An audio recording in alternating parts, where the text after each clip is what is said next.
One part sambar சாதம் recipe பார்த்துடலாமா?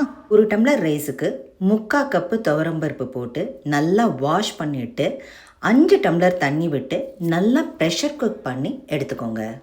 Meanwhile ஒரு வாணலியில் 1 டீஸ்பூன் கடலைப்பருப்பு, 1 டீஸ்பூன் தனியா, 1/2 டீஸ்பூன் வெந்தயம், 1 டீஸ்பூன் ஜீரகம், 4 காஞ்ச மிளகாய், 1 டீஸ்பூன் உளுத்தம்பருப்பு நல்லா போட்டு வதக்கிட்டு பெருங்காயம் போட்டு நல்லா வதக்கி எடுத்துக்கோங்க.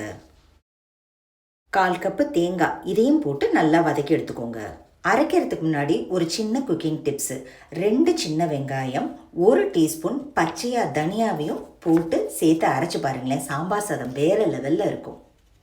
எகெயின் ஒரு வாணலியில் எண்ணெயை கொஞ்சம் விட்டு நல்லா வெங்காயத்தை நல்லா சுருள வதக்குங்க.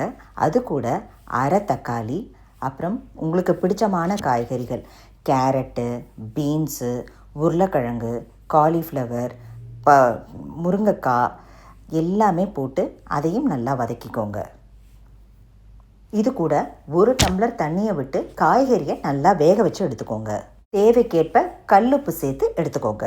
காய்கறி நல்லா வெந்ததும் நம்ம கரைச்சி வச்சுருக்கிற புளி தண்ணி 2 டீஸ்பூன் ஃபுல்லாக சாம்பார் பவுடரையும் சேர்த்து நம்ம அரைச்சி வச்ச விழுதையும் சேர்த்து நல்லா கொதி விட வைங்க. நல்லா கொதி வந்ததும் நம்ம வேக வச்சுருக்கோம் பார்த்தீங்களா அரிசியும் பருப்பையும், அதையும் இது கூட சேர்த்து நல்லா கலக்கி இன்னொரு கொதி விட வைங்க. அப்புறம் கொத்தமல்லியை போட்டு இன்னொரு வாணலியில் குட்டி வாணலியில் நெய், எண்ணெய், கடுகு, உளுத்தம்பருப்பு, ஜீரகம், கருவேப்பிலை எல்லாத்தையும் நல்லா தாளித்து மணக்க சாம்பார் சாதத்தை தலையில் கொட்டி சூப்பரான ஒரு சாம்பார் சாதம் ரெடியாகிடுங்க.